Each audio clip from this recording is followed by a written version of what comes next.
ನಮಸ್ಕಾರ ಫ್ರೆಂಡ್ಸ್, ಕೃಷ್ಣ ಕ್ರಿಯೇಟಿವಿಷನ್ ಚಾನಲ್ಗೆ ಸ್ವಾಗತ. ಇವತ್ತಿನ ವಿಡಿಯೋದಲ್ಲಿ ನಾನು ಕಾಲರ್ ಕಟ್ಟಿಂಗ್ ಮಾಡೋದನ್ನು ತೋರಿಸಿಕೊಡ್ತೇನೆ. ಹಿಂದಿನ ವಿಡಿಯೋದಲ್ಲಿ ಹೇಗೆ ಕಟ್ಟಿಂಗ್ ಮಾಡೋದು ಅನ್ನೋದನ್ನು ತೋರಿಸಿಕೊಡ್ತೇನೆ ಅಂತ ಹೇಳಿದ್ದೆ. ಅದೇ ರೀತಿ ಈ ವಿಡಿಯೋದಲ್ಲಿ ತೋರಿಸಿಕೊಡ್ತೇನೆ. ಮೊದಲಿಗೆ ಒಂದು ರಟ್ಟಿನಲ್ಲಿ ನಾವು ಪ್ಯಾಟರ್ನ್ ರೆಡಿ ಮಾಡ್ಕೊಳ್ಬೇಕು. 12.5 ಇಂಚು ಕಾಲರ್ ಇದೆ. ಅದರ ಅರ್ಧ ಭಾಗ ಅಂದರೆ 6.25 ಇಂಚಿಗೆ ಒಂದು ಮಾರ್ಕ್ ಮಾಡ್ಕೊಳ್ಳೋಣ. ಈ ಥರ ಸ್ಟ್ರೈಟ್ ಒಂದು ಗೆರೆ ಎಳ್ಕೊಳ್ಳೋಣ ಫಸ್ಟ್. ಆಮೇಲೆ ಇಲ್ಲಿ 1/4 ಇಂಚು ಬಿಟ್ಟು 1/4 ಇಂಚಿಗೆ ಒಂದು ಮಾರ್ಕ್ ಮಾಡ್ಕೊಳ್ಳೋಣ. 1/4 ಇಂಚಿಗೆ ಒಂದು ಮಾರ್ಕ್ ಮಾಡ್ಕೊಳ್ಳೋಣ.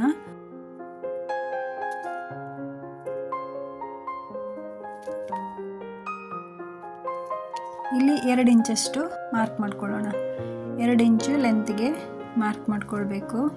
ಈಗ ಇಲ್ಲಿ ಸ್ವಲ್ಪ ಕ್ರಾಸ್ ಆಗಿ, ಅಂದರೆ ಅಲ್ಲಿ 1/4 ಇಂಚು ಮಾರ್ಕ್ ಹಾಕೊಂಡಿದ್ವಲ್ಲ, ಅಲ್ಲಿ ಕರ್ವ್ ಸ್ಕೇಲ್ ಇಟ್ಕೊಂಡು ಕ್ರಾಸ್ ಆಗಿ ಗೆರೆ ಎಳ್ಕೊಳ್ಳೋಣ.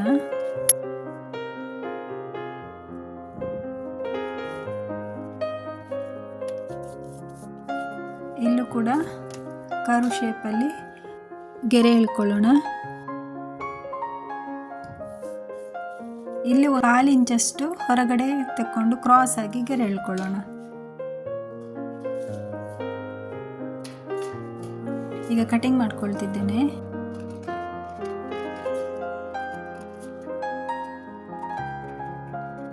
ಕಾಲರ್ ರೆಡಿ ಆಯಿತು. ಈಗ ಬ್ಯಾಂಡ್ ರೆಡಿ ಮಾಡ್ಕೊಳ್ಳೋಣ. 1 ಇಂಚಷ್ಟು ಮಾರ್ಕ್ ಮಾಡ್ಕೊಳ್ಳೋಣ.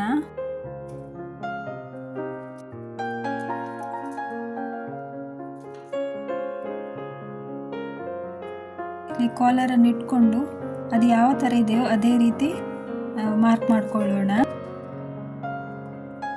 ಇಲ್ಲಿ ಕಾಲರ್ಗಿಂತ ಸ್ವಲ್ಪ ಜಾಸ್ತಿ 1 ಇಂಚಷ್ಟು ಹೊರಗಡೆ ಮಾರ್ಕ್ ಮಾಡ್ಕೊಳ್ಳೋಣ.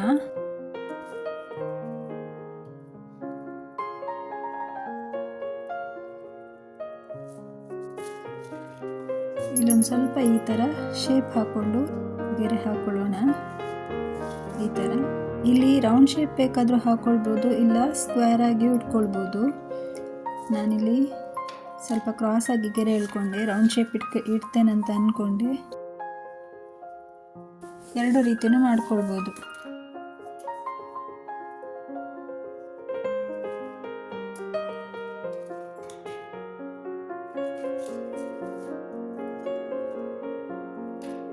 ಈಗ ಕಟಿಂಗ್ ಮಾಡ್ಕೊಳ್ಳೋಣ. ಇಲ್ಲೊಂದು ಸ್ವಲ್ಪ 1/4 ಇಂಚಷ್ಟು ಒಳಮುಖ ತಕ್ಕೊಂಡು ಇಲ್ಲೂ ಸ್ವಲ್ಪ ಈ ಥರ ಶೇಪ್ ತಗೊಳ್ಬೇಕು. ಇಲ್ಲಿ ಕ್ರಾಸ್ ಆಗಿ ಸ್ಟ್ರೈಟ್ ಈ ಥರ ಕಟ್ಟಿಂಗ್ ಮಾಡ್ಕೊಳ್ತಿದ್ದೇನೆ. ಕಾಲರ್ ರೆಡಿ ಆಯಿತು.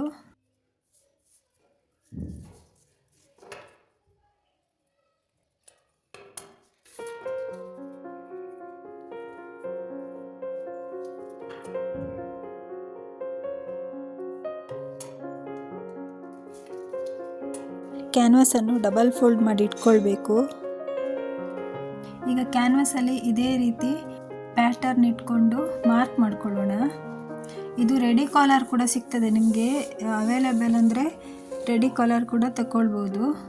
ನಾನಿಲ್ಲಿ ಕ್ಯಾನ್ವಾಸ್ ತಗೊಂಡು ಅದರ ಮೇಲೆ ಪ್ಯಾಟರ್ನ್ ಇಟ್ಟು ಮಾರ್ಕ್ ಮಾಡಿಕೊಂಡು ಕಟಿಂಗ್ ಮಾಡ್ಕೊಳ್ತಿದ್ದೇನೆ. ರೆಡಿ ಕಾಲರ್ ತಗೊಂಡ್ರೆ ಈಸಿ ಆಗ್ತದೆ. ಇದು ಕೂಡ ಪ್ಯಾಟರ್ನ್ ಮಾಡಿ ಇಟ್ಕೊಂಡ್ರೆ ಈಸಿ ಆಗ್ತದೆ ನಿಮಗೆ.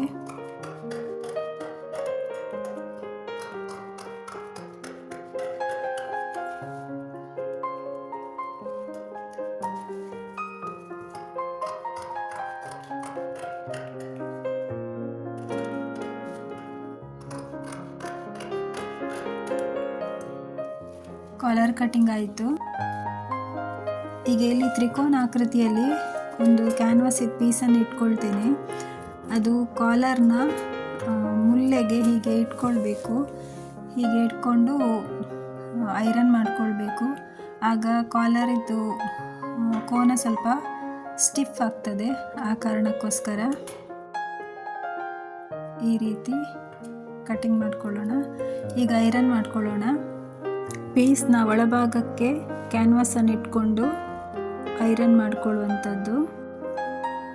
ನಾವು ಬಟ್ಟೆ ಹೇಗೆ ಅಡ್ಜಸ್ಟ್ ಆಗ್ತದೆ ನೋಡಿಕೊಂಡು ಕ್ಯಾನ್ವಾಸನ್ನು ಐರನ್ ಮಾಡಿಕೊಳ್ಳೋಣ. ತುಂಬ ಬಿಸಿಯಾಗಿರಬೇಕು, ಇಲ್ಲಾಂದರೆ ಕ್ಯಾನ್ವಾಸ್ ಅಂಟಿಕೊಳ್ಳೋದಿಲ್ಲ. ಇದರಲ್ಲಿ ಕ್ಯಾನ್ವಾಸ್ ಕೂಡ 2 ಥರದ್ದು ಸಿಗ್ತದೆ, ಒಂದು ಗಮ್ ಕ್ಯಾನ್ವಾಸ್, ಇನ್ನೊಂದು ನಾರ್ಮಲ್ ಕ್ಯಾನ್ವಾಸ್. ಗಮ್ ಕ್ಯಾನ್ವಾಸೇ ತಗೊಳ್ಬೇಕು, ಈಸಿ ಆಗ್ತದೆ. ಈಗ ತ್ರಿಕೋನ ಆಕೃತಿಯಲ್ಲಿ ಕಟ್ ಮಾಡಿದ್ವಲ್ಲ, ಅದನ್ನು ಇಟ್ಕೊಂಡು ಐರನ್ ಮಾಡ್ಕೊಳ್ಳೋಣ. ಅದು ಸ್ವಲ್ಪ ಸ್ಟಿಫ್ ಆಗ್ತದೆ, ಮುಳ್ಳೆ ಚೆನ್ನಾಗಿ ಬರ್ತದೆ. ಇಲ್ಲಿ ಐರನ್ ಮಾಡುವಾಗ ಸೇಫಾಗಿ ಐರನ್ ಮಾಡ್ಕೊಳ್ಳಿ. ಐರನ್ ಬಾಕ್ಸ್ ತುಂಬ ಬಿಸಿಯಾಗಿರೋದ್ರಿಂದ ಕೈಗೆ ತಾಗುವ ಚಾನ್ಸಸ್ ಇರ್ತದೆ. ಕಾಲರ್ ಐರನ್ ಮಾಡಿ ಆಯಿತು. ಈಗ ಪಾಕೆಟ್ ಐರನ್ ಮಾಡ್ಕೊಳ್ತಿದ್ದೇನೆ. ಪಾಕೆಟ್ ಕೂಡ ಪ್ಯಾಟರ್ನ್ ಮಾಡಿಟ್ಕೊಳ್ಬೇಕು. ಅದನ್ನು ಕೂಡ ಪ್ಯಾಟರ್ನ್ ಮಾಡಿಟ್ಕೊಂಡು ಈ ಥರ ಐರನ್ ಮಾಡಿಕೊಂಡ್ರೆ ಸ್ಟಿಚಿಂಗ್ ಮಾಡುವಾಗ ಈಸಿ ಆಗ್ತದೆ.